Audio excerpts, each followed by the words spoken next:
esclavo o hijo. Y ustedes van a ver que continuamente en la Biblia, en la palabra de Dios, se menciona estas dos situaciones que podemos estar viviendo y que pueden ser parte de nuestra realidad. Cuando estoy hablando de esclavo, no estoy hablando de esos esclavos como quizás nos podemos imaginar, esa persona, hombre o mujer, que fue llevado cautivo, que es esclavizado con cadenas, con grillos, que está privado de su libertad y está obligado a realizar trabajos forzados, no todos los días de su vida, como lo vemos a veces en las películas y como es parte, lamentablemente, de nuestra historia. Pero ¿sabes algo? También hay otro tipo de esclavitud que no tiene que ver con la esclavitud que acabo de mencionar. Porque puede haber gente que hoy mismo, domingo, se levantó a la mañana o al mediodía, eligió a la hora que iba a ir a votar, decidió qué era lo que iba a hacer durante el día y piensa o pensaron que son libres porque van, vienen, entran, salen, se levantan, se acuestan y piensan que hacen de su vida lo que ellos quieren, cuando en realidad muchas de esas personas son esclavos y ni siquiera se dan cuenta que son esclavos. ¿Y de qué esclavitud estoy hablando? Estoy hablando de la esclavitud del alma, de la esclavitud del corazón, de aquellas personas que están cautivas, esclavizadas por sentimientos negativos, por emociones negativas. Muchos de ellos están esclavizados por la amargura, por el odio, por el rencor, por la falta de paz, por los miedos, por las dudas, por la incredulidad, por la envidia, por los celos, por los pecados, obviamente, por los vicios. Y no solamente están esclavizados muchos de ellos por situaciones internas del alma o del corazón, sino que también están esclavizados de realidades que están viviendo, que dicen, esta realidad no me gusta, pero me siento dominado por esta realidad. La quiero cambiar y no puedo. Hago todo el esfuerzo que está a mi alcance para que esta realidad sea diferente, pero no llego, no la puedo transformar. De la misma manera que no pueden cambiar y no pueden ser libres de aquellas cosas que los dominan, que los controlan y que los esclavizan en su alma y en su corazón o en sus mismos pensamientos. Pero dice la Biblia, mirá lo que dice acá en el Evangelio según San Juan, capítulo 8, versículo 31. Dice lo siguiente, dijo entonces Jesús a los judíos que habían creído en él: si vosotros permaneciereis en mi palabra, seréis verdaderamente mis discípulos y conoceréis la verdad y la verdad os hará libres. Le respondieron: linaje de Abraham somos y jamás hemos sido esclavos de nadie. ¿Cómo dices tú seréis libres? Jesús le respondió: de cierto os digo que todo aquel que hace pecado, esclavo es del pecado. Me perdí. Y el esclavo no queda en la casa para siempre, el hijo sí queda para siempre. Así que si el Hijo os libertare, seréis verdaderamente, ¿qué? Libres. Quiere decir que cuando uno tiene un encuentro con Dios, un encuentro con Jesús, recibe esa libertad de todo lo que hasta ese momento lo había tenido cautivo, lo había esclavizado, recibe total libertad. Por lo menos en mi caso particular, ustedes saben muy bien, las drogas me tenían dominado, controlado, me tenían esclavizado, hasta ese día que tuve ese encuentro con Dios y Dios me hizo totalmente libre. Algo que yo no podía hacer, Dios lo hizo en mi vida y así como lo hizo en mi vida, lo hizo en cada una de nuestras vidas. ¿Sí o no? Ahora, la gran pregunta que debatimos estas semanas, aquella persona, cristiano, que alguna vez fue libre, recibió la libertad porque conoció a Jesucristo, ¿puede volver a ser esclavo?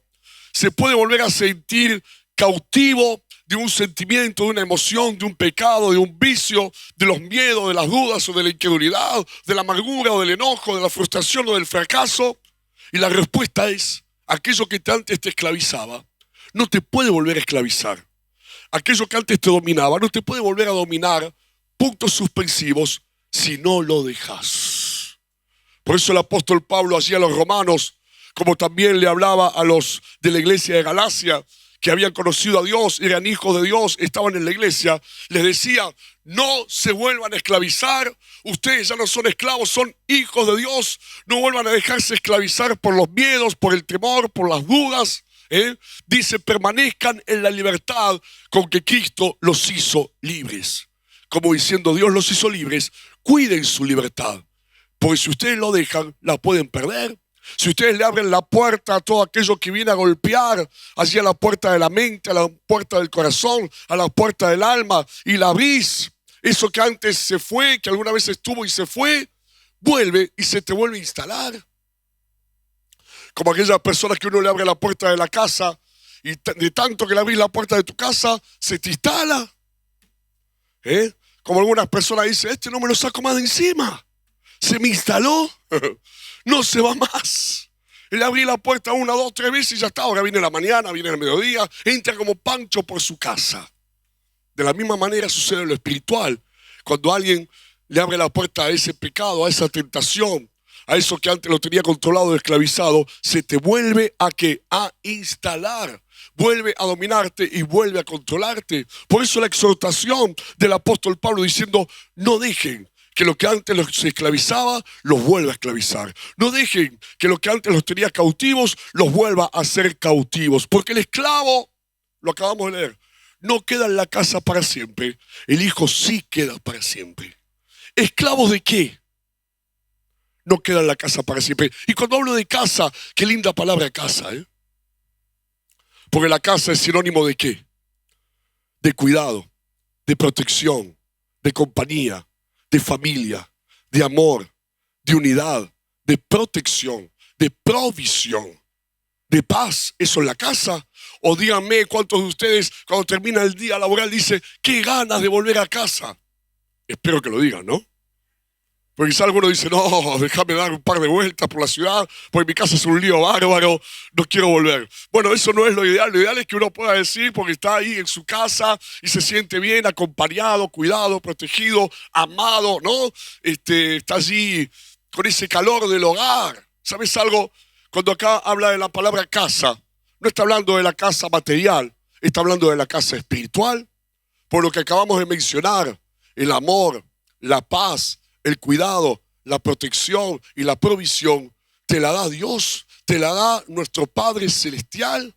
Cuando uno permanece en la casa espiritual, que no solamente en la iglesia, como estas paredes que la conforman, sino que es el evangelio, es cuando uno permanece en el camino de Dios, está en casa, se va a la mañana del hogar, camina por la calle y dice, no estoy solo, Dios está conmigo, Dios me guía, Dios me guarda, Dios me protege, estoy en casa. Pero el esclavo no puede permanecer en esa casa por dos motivos.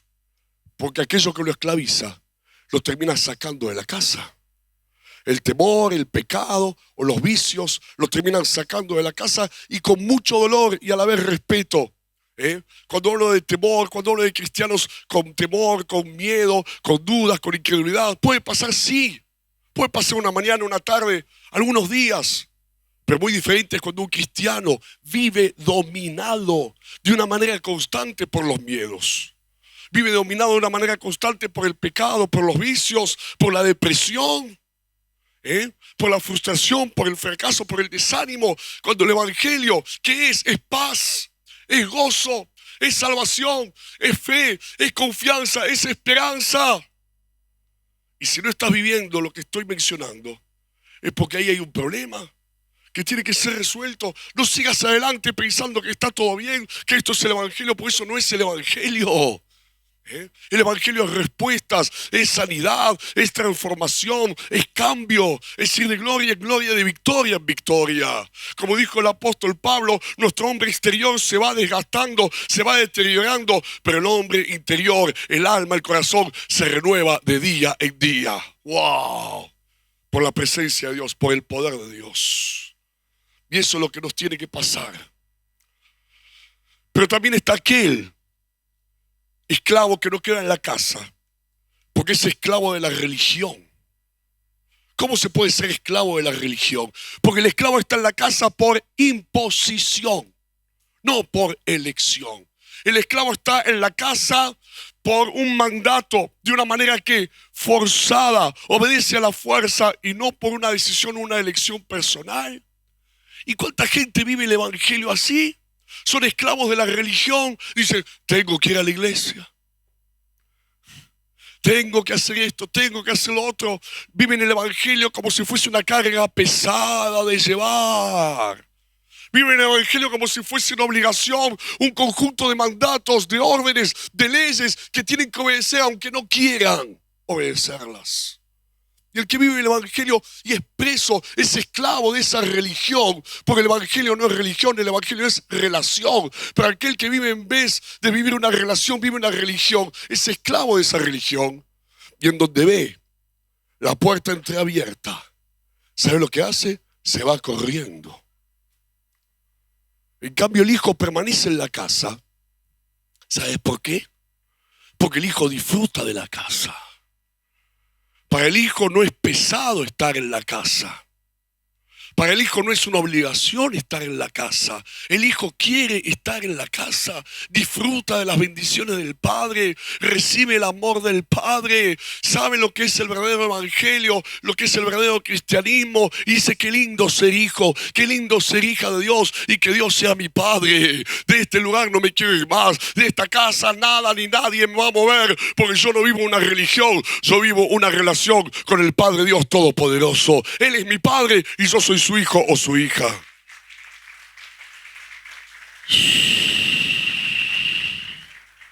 Y cuando hablo de hijo, de aquel que disfruta de los beneficios de ser hijos.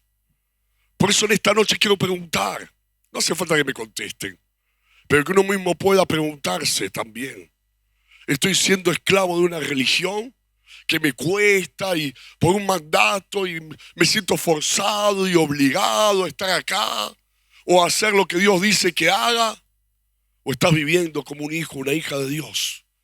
Porque recibir los beneficios del Padre, amás al Padre, amás estar en la casa y decir: no me quiero ir nunca más de la casa, porque no lo haces por obligación, lo haces por elección. No lo haces forzado, lo haces por decisión propia. Oh. Por eso el apóstol Pablo decía: no se vuelvan a esclavizar, no vuelvan a ser esclavos, sean hijos. E hijos, cuando hablamos de hijos, no es el título de hijo, porque dice la Biblia: desde el momento en que conocimos a Dios, Dios nos dio vida eterna, Dios nos salvó, y a partir de allí somos hijos de Dios. Pero no basta con ser hijo de título, tenemos que ser hijos de corazón e hijas de corazón. Que no sea un título nada más, porque volvemos a lo anterior, eso también es religión. Pero cuando sos hijo de Dios de corazón o hija de Dios de corazón y Dios es tu Padre, decir: nada ni nadie me va a sacar del lugar en donde Dios me puso. Y esta es la introducción para un relato poderoso que nos enseña también acerca de esto, que está en el libro de Esther. Esther capítulo 1, versículo 1 al 5. Esther 1, 1 al 5 dice lo siguiente: aconteció en los días de Asuero, el Asuero que reinó desde la India hasta Etiopía sobre 120 provincias, que en aquellos días, cuando fue afirmado el rey Asuero sobre el trono de su reino, el cual estaba en Susa, capital del reino, en el tercer año de su reinado, hizo banquete a todos sus príncipes y cortesanos, teniendo delante de él a los más poderosos de Persia y de Media, gobernadores y príncipes de provincias, para mostrar en la riqueza de la gloria de su reino, el brillo y la magnificencia de su poder por muchos días, 180 días. Y cumplidos estos días, hizo el rey otro banquete por 7 días en el patio del huerto del palacio real. O sea, cuando habla de patio, no está hablando del patio tuyo o el mío de nuestra casa. Imagínate el patio del palacio.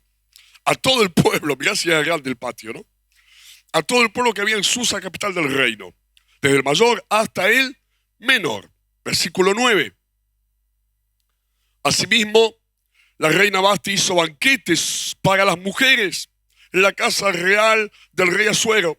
El séptimo día, estando el corazón del rey alegre del vino, mandó a Mehumán, Biztá, Arbona, Bigtá, Abactá, Setar, Carcás. Si buscas un nombre para un bebé, acá no está, 7 eunucos que servían delante del rey Asuero, que trajesen a la reina Basti a la presencia del rey con la corona regia para mostrar a los pueblos y a los príncipes su belleza, porque era hermosa. Mas la reina Basti no quiso comparecer a la orden del rey enviada por medio de los eunucos, y el rey se enojó mucho y se encendió en ira. Versículo 16. Y dijo Memucán delante del rey y de los príncipes: No solamente contra el rey ha pecado la reina Vasti, sino contra todos los príncipes y contra todos los pueblos que hay en todas las provincias del rey Asuero. Porque este hecho de la reina llegará a oídos de todas las mujeres y ellas tendrán en poca estima a sus maridos, diciendo el rey Asuero mandó traer delante de sí a la reina Vasti y ella no vino. Versículo 19, por favor. Si parece bien al rey, salga un decreto real de vuestra majestad y se escriba entre las leyes de Persia y de Media para que no sea quebrantado, que Vasti no venga más delante del rey Asuero y el rey haga reina a otra que sea mejor que ella. Cabe mencionar que el imperio persa, medo-persa, era el imperio que dominaba el mundo conocido de aquel entonces, que había conquistado y también en esa conquista, en ese dominio, incluía a la nación de Israel. Por lo cual muchos judíos, muchos israelitas estaban allí dispersos dentro del imperio medo-persa y muchos estaban allí en la capital del reino llamada la ciudad de Susa. El rey Asuero, y présteme mucha atención, acá estamos hablando de un rey, el rey Asuero, de una reina, la reina Vasti, de una llamada del rey para que la reina fuese al banquete que el rey estaba ofreciendo. Y otro banquete, que era el banquete que la reina tenía preparada. Mientras el rey estaba con su banquete, ella, la reina Vasti, estaba haciendo un banquete con las chicas. ¿Vieron cuando se juntan las chicas? Bueno, la reina se juntó con las chicas. Y de repente el rey la llama y la reina dijo, no voy nada. Tengo un plan mejor. Me quedo con las chicas acá. Mi banquete debe ser mejor que el tuyo, seguro. Oh. Y qué impresionante, salvando las distancias, porque obviamente esta es una historia real. Pero lo que tenemos que tomar de esta historia es el simbolismo, ¿no?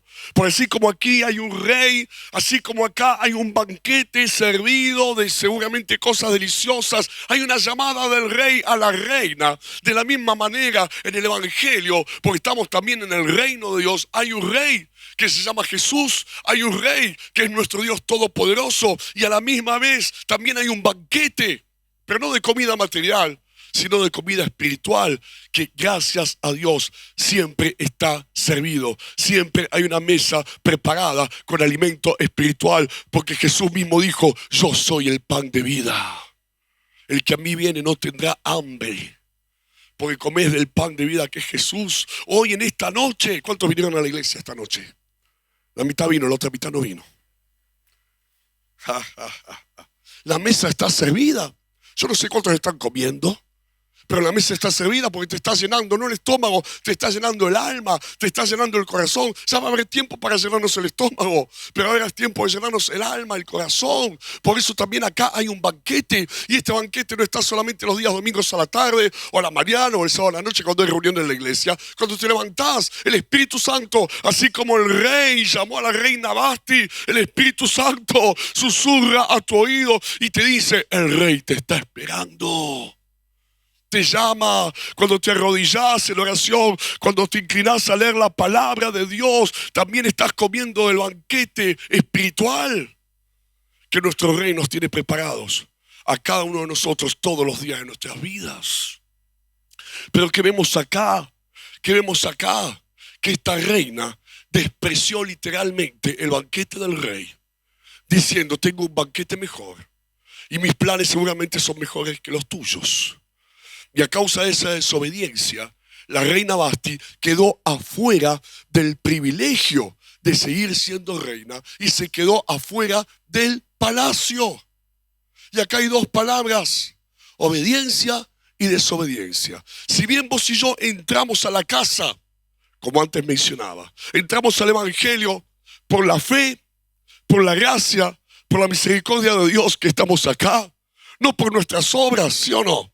Y aún esa fe que nos permitió entrar y conocer a Dios y que Dios nos cambie la vida una vez y para siempre, no es nuestra, dice la Biblia, sino que fue un regalo de Dios. Dios nos dio la fe para creer y poder acceder al evangelio, a la gracia, a las bendiciones de Dios.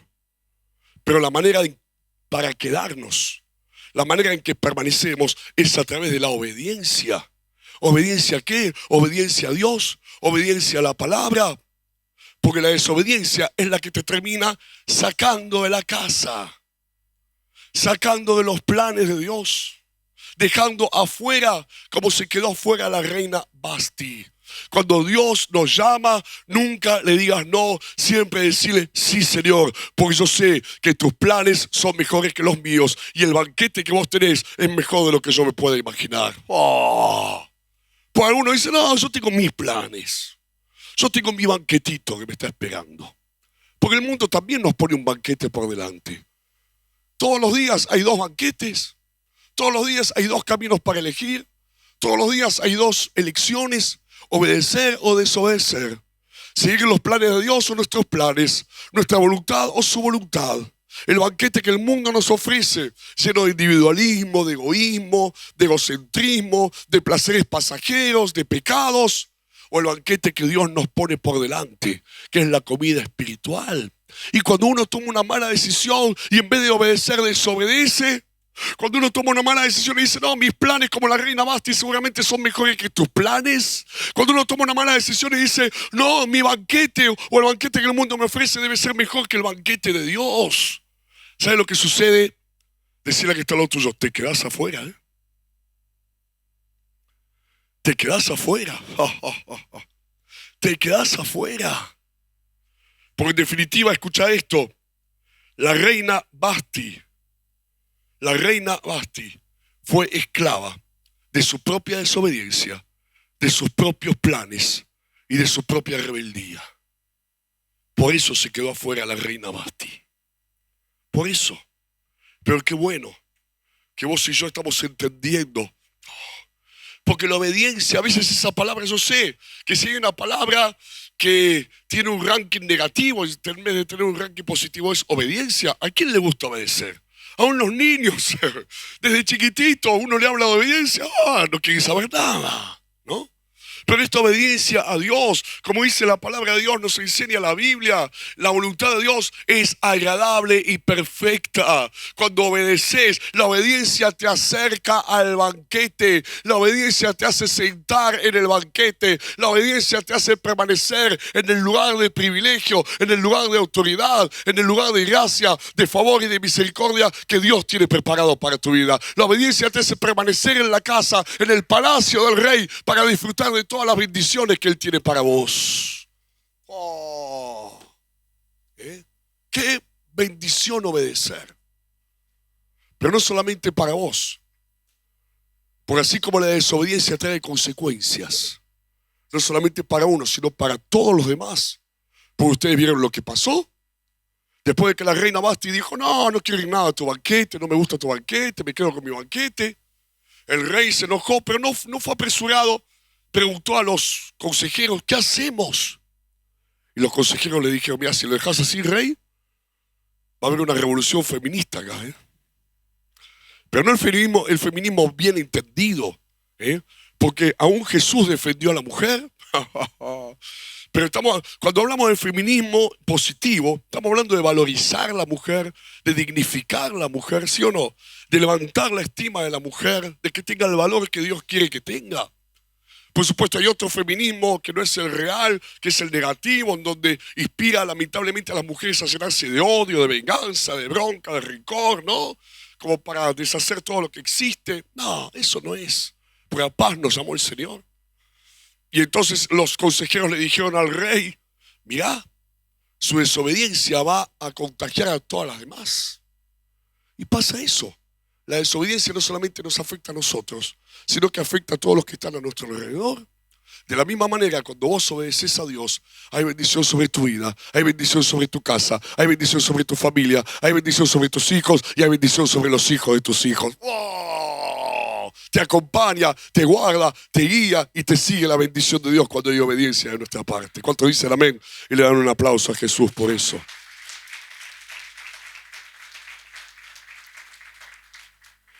Ahora, qué poderoso, porque el plan de Dios es soberano, es único. Nada nos puede alterar el plan de Dios. Ahora, uno se sube a ese plan o uno se baja de ese plan. Por eso cuando la reina Vasti se bajó, quedó afuera, dijeron llamemos a otra. Hay que elegir otra reina. Quiere decir, y présteme mucha atención, que nadie es indispensable en el reino de Dios. que cuando Dios te llama, si vos le decís no, Dios va a llamar a otro. Dios llama, pero no pide por favor. Dios llama, pero no pide por favor. Es como, ¿se acuerdan de esa palabra, de esa predicación que hablaba de esa palabrita poderosa, cortita, pero muy poderosa, en Cristo? Constantemente en los evangelios, sobre todo en las cartas a las iglesias, dice que estamos en Cristo. Desde el momento que conocimos a Dios, estamos en Cristo. Y lo podíamos comparar, ¿no? Salvando las distancias, cuando uno se toma un colectivo, está en el colectivo, porque sabe a dónde va el colectivo, sabe a dónde lo va a llevar, y por eso está en ese colectivo. De la misma manera estamos en Cristo, porque sabemos que hay un destino en Cristo, un plan en Cristo, una meta en Cristo, y esa meta, ese plan y ese destino es bueno, agradable y perfecto para cada uno de nosotros. Ahora, decirle que está al lado tuyo, no te bajes del colectivo. La reina Basti se bajó y se quedó abajo nomás. Y mirá cómo la desobediencia de una le abrió la puerta a la otra, porque este es el libro de Esther. La desobediencia de una le abrió la puerta a la otra y es bíblico. ¿Por qué David fue rey? Porque hubo un rey llamado Saúl que un día le dio la espalda a Dios, fue rebelde, desobedeció. Chao Saúl, venga David.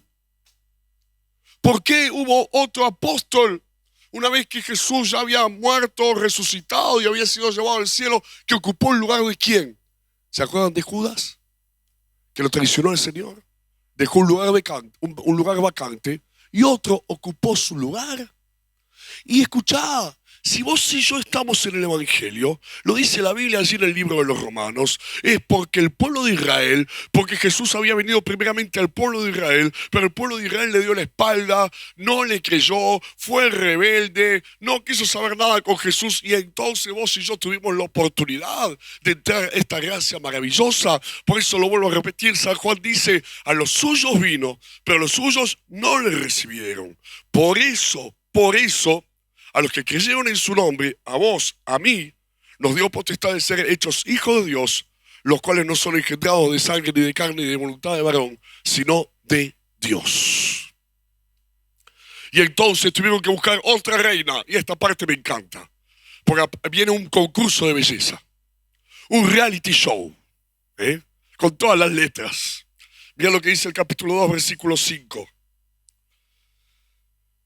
Había en Susa residencia real un varón judío cuyo nombre era Mardoqueo, hijo de Jair, hijo de Simei, hijo de Cis, del linaje de Benjamín, el cual había sido transportado de Jerusalén con los cautivos que fueron llevados con Jeconías, rey de Judá, a quien hizo transportar Nabucodonosor, rey de Babilonia, y había criado a Hadasa, es decir, Esther, hija de su tío, porque era huérfana, y la joven era de hermosa figura y de buen parecer.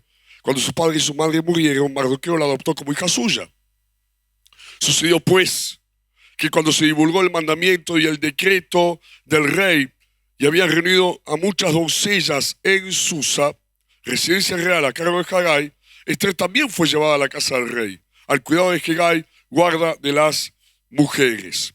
Y la doncella agradó a sus ojos y halló gracia delante de él, por lo que hizo darle prontamente atavíos y alimentos. Y le dio también 7 doncellas especiales de la casa del rey, y las llevó con sus doncellas a lo mejor de la casa de las mujeres. Esther no declaró cuál era su pueblo ni su parentela, porque Mardoqueo le había mandado que no lo declarase. Y cada día Mardoqueo se paseaba delante del patio de la casa de las mujeres para saber cómo le iba a Esther, cómo la trataban. ¿Viste como los reality show que la familia está afuera y está mirando a ver cómo le va al participante? Bueno, igual. Estaba el tío ahí mirando a ver qué pasaba. Y cuando llegaba el tiempo de cada una de las doncellas para venir al rey Asuero, después de haber estado 12 meses conforme a la ley acerca de las mujeres, pues así se cumplía el tiempo de sus atavíos, esto es, 6 meses con óleo de mirra y 6 meses con perfumes aromáticos y afeites de mujeres. Entonces la doncella venía hacia el rey y todo lo que ella pedía se le daba para venir ataviada con ello desde la casa de las mujeres hasta la casa del rey. Versículo 15. Cuando le llegó a Esther, hija de Abiail, tío de Mardoqueo, quien le había tomado por hija el tiempo de venir al rey, ninguna cosa procuró sino lo que dijo Hegai, eunuco del rey, guarda de las mujeres. Y ganaba Esther el favor de todos los que la veían. Fue pues Esther llevada al rey Asuero a la casa real en el mes 10, que es el mes de Tebet, en el año 7 de su reinado. Y el rey amó a Esther más que a todas las otras mujeres, y halló ella gracia y benevolencia delante de él, más que todas las demás vírgenes, y puso la corona real en su cabeza, y la hizo reina en lugar de Basti. Y esto último es poderosísimo, porque decime si no se trata de esto el Evangelio, en donde vemos a Esther, una chica huérfana, con todo lo que significa la orfandad. Antes hablábamos de la palabra esclavo, ahora estamos hablando de la palabra huérfano o huérfana, las cuales tienen similitudes, porque los dos, tanto el esclavo como el huérfano o la huérfana, tienen carencias, tienen faltantes, tienen un vacío, necesitan, pues no terminan de ser libres. Y cuando hablo de huérfanos, acá en Esther tenemos una huérfana de padre, de madre, criada por un tío, Mardoqueo. Y yo cuando leo esto me imagino, o trato de imaginarme la situación en la cual se encontraba Esther. Hasta el punto que cuando llegó al palacio, lo dice la Biblia, le dieron alimentos, le dieron atavíos. Vaya a saber cómo llegó Esther a ese lugar, con qué grado de necesidad, con qué realidad. Vas a saber dónde vivía, vas a saber la ropa con la cual vestía. Quizás su tío Mardoqueo hacía todo el esfuerzo posible, pero obviamente cómo le iba a dar lo que solamente un padre o una madre te pueden dar. Pero cuando hablamos de huérfano, ¿sabes algo? Hay gente que tiene padre y madre y sin embargo es huérfano. Porque la orfandad no es solamente de padre y de madre. La orfandad tiene que ver cuando no hay amor, cuando no hay paz, cuando no hay esperanza, cuando el corazón está vacío, cuando tu vida no tiene un sentido, cuando no te sentís pleno. Eso también es orfandad. Cuando en vez de sentirte acompañado te sentís solo, aunque estás rodeado de gente, eso también es sentirse huérfano. Porque ¿sabes algo? El huérfano piensa como huérfano, siente como huérfano, y actúa como huérfano, y oye como huérfano. ¿Y sabes cuál es la palabra que domina la mente, el sentir, el oído de un huérfano y las acciones de un huérfano? La palabra no. Pues siempre para él o para ella fue no en la vida. No el amor de los padres, no la contención, no la protección, no el cuidado. Eso es orfandad. Y repito, en mucho de lo que viven las personas, aún teniendo padre y madre, se sienten huérfanos, pues se sienten indefensos, solos, solas, desamparados. Eso también, repito, es orfandad. Y lo que suena en la mente de un huérfano es no en vez de sí. Y ahí está la otra palabra, hijo o hija de Dios. Y el hijo y la hija de Dios piensa como hijo, siente como hijo, como hija, actúa como hijo, como hija, y oye como hijo, como hija. ¿Y sabe lo que escucha el hijo? No escucha, no. Cuando tiene una necesidad, cuando clama al padre, el hijo y la hija escucha de su padre, sí. Porque si él viste a los lirios del campo y alimenta a las aves del cielo, dice la Biblia, cuánto más nos dará a nosotros que somos sus hijos, somos sus hijas, y él es nuestro Padre Celestial.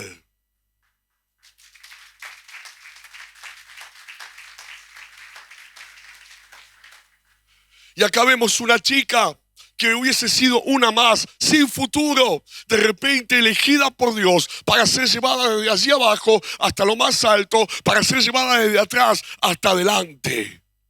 Porque Dios la llamó, Dios la eligió, Dios la escogió. Y eso es el Evangelio. ¿Por qué? Porque a pesar de su pasado, tuvo un futuro. A pesar de su pasado, tuvo un destino. Porque con Dios el pasado no puede condicionar tu futuro. Algunos miran para atrás y dicen, ¿qué puedo esperar de la vida con todo lo que sufrí, con todo lo que padecí, con todo lo que la vida me hizo? ¿Qué puedo esperar del futuro? Y yo te digo, podés esperar todo. Porque cuando alguien está en Cristo, las cosas viejas pasaron, dice la Biblia, y aquí todas son hechas nuevas. Todas son hechas nuevas. Todas. Entonces tu pasado, que yo no lo conozco, no lo sé, pero sea cual sea el que haya sido, no puede condicionar tu futuro, porque Dios es el que determina tu futuro. Dios es el que hace un antes y un después, y como lo hizo con Esther, lo puede hacer con cada uno de nosotros. Es la gracia y la misericordia de Dios la que determina tu futuro. Por eso mira lo que dice allí 1 Corintios.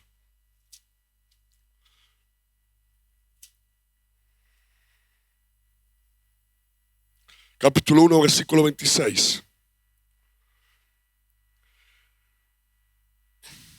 Pues mirad, hermanos, vuestra vocación, que no sois muchos sabios según la carne, ni muchos poderosos, ni muchos nobles, sino que lo necio del mundo escogió Dios para avergonzar a los sabios, y lo débil del mundo escogió Dios para avergonzar a lo fuerte, y lo vil y lo menospreciado escogió Dios, y lo que no es para deshacer lo que es, a fin de que nadie se jacte en su presencia. Oh. Y así le pasó a Esther, y así nos pasa a nosotros. Y nos va a seguir pasando. ¿Cuánto le están creyendo esta noche? Pero te tengo una noticia. A veces no se puede pasar de la orfandad al reinado de la noche a la mañana. Por eso dice que estuvo 12 meses, un año, allí en, vamos a decirlo con todas las letras, un spa. Porque estaba con los baños de esto, los baños del otro, un spa. ¿Te imaginas un año de spa? Oh, a más de uno le gustaría, ¿no? Un año de spa. Bueno, así estuvo Esther en este concurso de belleza, un año de spa. Ahora, un día de spa, bien, 2 días, una semana, un mes de spa. Llega otro que dice, basta de spa, ya está. ¿Qué sigue? ¿Qué viene? ¿Qué es lo nuevo? ¿Para qué tanto spa? Ella estuvo ni siquiera un mes, 2 meses, un año. Llega un momento que te aburrís de tanto spa. Porque querés ver qué pasa, lo nuevo, ¿para qué? ¿Y sabes cómo se llama esto? Se llama preparación. Ella tuvo un año de preparación para un momento único, que la coronaría como la nueva reina de todo el imperio medo-persa, el imperio más poderoso de aquel entonces, con la corona real en su cabeza, con las vestiduras de una reina, para ocupar un lugar de privilegio en el palacio. Preparación, de la misma manera que enseñamos continuamente a los jóvenes aquí en la iglesia y a los que no lo son tanto, que si quieren que Dios cumpla muchas cosas en su vida, se tienen que preparar a través del estudio, a través de la capacitación, a través del aprendizaje. Porque después, cuando llega el momento, así como fue llamada Esther, Dios te llama para algo grande, vas a poder decir, estoy listo, me preparé. Por eso nos preparamos hoy para el mañana, nos preparamos hoy para el futuro, para estar listos cuando venga la llamada del Rey, para darnos algo grande. Vamos a poder decirle gracias, Señor, porque en este tiempo me estuve preparando, llegó mi hora, llegó mi turno y estoy listo para ocupar el lugar que vos tenés preparado para mi vida. ¡Wow! Pero acá no solamente había una preparación física, porque no te olvides que Esther era huérfana. Y cuando iba a ir al rey, cuando el rey la hubiese y la iba a llamar, ella no podía ir con mente de huérfana. No podía presentarse delante del rey con cara de huérfana o corazón de huérfana. ¿Te imaginas? Hola, rey. Toda tímida, avergonzada de su pasado, de su realidad, de su dolor. Estuvo un año en el palacio para acostumbrarse al palacio, para adquirir, escuchá, para incorporarse la mentalidad, la identidad ya no de huérfana, sino de futura reina. Y seguramente cuando el rey la llamó, ella ya estaba lista después de un año de estar en el palacio con los cuidados de una reina, con la ropa de una reina, con todo lo que una reina podía tener, ella lo tenía. Allí acostumbrada a los lujos del palacio, y cuando llegó el momento del rey la llamó, ella seguramente se presentó como diciéndole, acá está tu reina. Y disculpen los hombres porque esta es una historia, pero tienen que aplicarla. Tienen que traducirla para ustedes también, ¿no? Porque en definitiva, ¿de qué estamos hablando? De preparación. De preparación, la misma preparación que vos y yo tenemos que tener, porque Dios tiene cosas grandes y yo estoy seguro que Dios, porque ¿qué pasa cuando hay una preparación? ¿Sabes lo que sucede cuando hay una preparación? No pasa nada, no hay nada, hay preparación. ¿Y la preparación es preparación? Pero uno dice, ¿cuándo va a venir? ¿Cuándo me va a pasar? ¿Cuándo se me va a dar? Hoy Dios te está preparando. ¿Y cuál es la preparación? Para muchos, escuchad, para muchos la preparación es ser libres de la mente de orfandad. Ser sanos del corazón de orfandad. Recibir una nueva mente, la mente de hijos e hijas. El corazón de hijo, de hija. Para que cuando llegue el llamado del Rey de Reyes y del Señor de Señores, tu Dios y mi Dios, estemos preparados para ocupar el lugar, recibir la bendición y hacer lo que Dios quiere que hagamos para la gloria de Él. Siempre que Dios tiene algo nuevo, va a haber una preparación previa. Siempre que Dios tiene algo preparado, nuevo para vos, un nuevo paso, una nueva etapa, una nueva dimensión, en lo que sea, en todos los aspectos, aún por supuesto también en lo espiritual, va a haber una preparación en el alma, en el corazón, para que puedas creerle a Dios y ocupar ese lugar y vivir esa vivencia como Dios quiere que la vivas. No como un huérfano, una huérfana, un esclavo, una esclava, sino como un hijo y una hija de Dios. Por eso dice, el esclavo no permanece en la casa para siempre, el hijo sí queda en la casa para siempre. Y Esther se quedó, pues se preparó un año para dejar atrás un pasado de orfandad e identificarse con lo que venía por delante. Porque ganó el concurso de belleza y fue elegida reina, pues Dios estaba con ella, pero ella también estuvo un año preparándose, no solamente de una manera externa, sino también en el corazón, entendiendo que su pasado ya había quedado atrás. Porque como te dije antes, el que está en Cristo, las cosas viejas pasaron y todas son hechas nuevas. ¿Y sabes qué es? Muchas veces este spa, para nosotros, para vos, para mí, es un spa del alma. Un spa del alma. Y yo desde acá tengo el privilegio de ver todo. De ver todo. Y cuántas veces veo, con todo respeto los digo, hombres, mujeres, por supuesto también, que uno los ve en las reuniones y están llorando y llorando, pero no llorando de tristeza, no llorando de dolor, sino llorando porque Dios los está preparando en el alma. Los está liberando de la orfandad, los está sanando de la orfandad, los está impregnando de su nueva identidad. Los está restaurando de su pasado para darles un futuro diferente. Y llegan y yo sé, quizás después afuera no pasa nada, porque lo que está pasando no está pasando afuera, está pasando adentro. Y mucho de lo que está pasando en tu vida quizás no está pasando afuera. Metés la mano en el bolsillo y están los mismos 10 pesos. No sé. Pero lo más importante está pasando, ¿sabes dónde? Hoy, aquí y ahora, en tu corazón. Y eso es preparación también.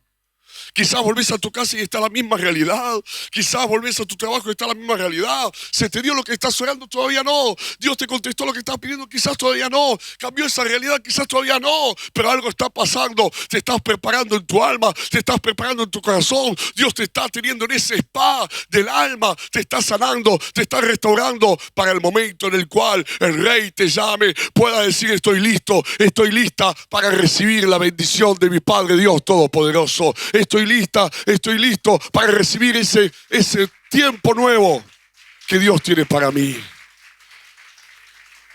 ¡Wow! Para que ya no pienses, actúes, sientas ni oigas como huérfano o huérfana, sino que puedas hacerlo como hijo o hija. ¡Qué hermoso! Siempre Dios nos llama. Siempre está el banquete. Siempre está la decisión si obedecemos o desobedecemos. Y por supuesto siempre está ese spa, esa preparación, pero del alma, del corazón, para todo lo que Dios tiene para nosotros por delante. Y eso es lo que yo siento que Dios está haciendo en muchos de ustedes. Pues también lo hizo alguna vez en mí. Y cada vez que hay algo nuevo lo vuelve a hacer en mí. Entonces Dios te da una palabra, te da una promesa. Y uno quizás está esperando, ¿no? Me lo imagino a Esther, de 1 mes, 2 meses, 3 meses, 4 meses, 5 meses. ¿Para cuándo me van a llamar? ¿Cuándo me van a llamar? Pero había un momento en donde ella iba a poder decir, estoy lista. Y fue el momento en que la llamaron y apareció. No como una huérfana, no como antes, no con el mismo dolor de antes, con las mismas frustraciones, las mismas caricias de antes, sino se presentó con cara de reina, con mente de reina y con corazón de reina, diciéndole, acá estoy, soy tu reina. Y por eso quedó. Y por eso fue la elegida. Este es el principio de una historia que va a estar continuando, pero quedémonos con estas enseñanzas, con estas maravillosas enseñanzas, para que puedas permanecer. Y qué lindo, y vuelvo a hablar del banquete. El banquete está acá, está acá, está acá, está acá. Si vivís una religión, no podés comer del banquete, pero si sos hijo e hija y decís qué lindo estar en casa hoy, el banquete está servido, la mesa está servida y podés comer todos los días de tu vida. Tener el corazón lleno, a veces el bolsillo está vacío, yo sé. Dios lo va a llenar, pero lo más importante no es solamente el bolsillo lleno, primero es el corazón lleno, el alma llena, de todo lo que Dios tiene. Eso es lo que te va a mantener en pie. Eso es lo que te va a sostener todos los días de tu vida. Mañana ya vamos a saber en un rato quién es el nuevo presidente y todos los avatares, ¿no?, de la economía y esto y aquello y lo otro que no voy a hablar. Pero lo que nos tiene que tener allí cautivos no es eso, es la presencia de Dios. Es el amor de Dios. Deleítate en el Señor, dice la Biblia, y Él te concederá las peticiones de tu corazón. Amén. Y hoy Dios va a romper cadenas de orfandad. Hoy Dios va a romper yugos de orfandad en la mente, en el alma y en el corazón. Vamos a ponernos de pie.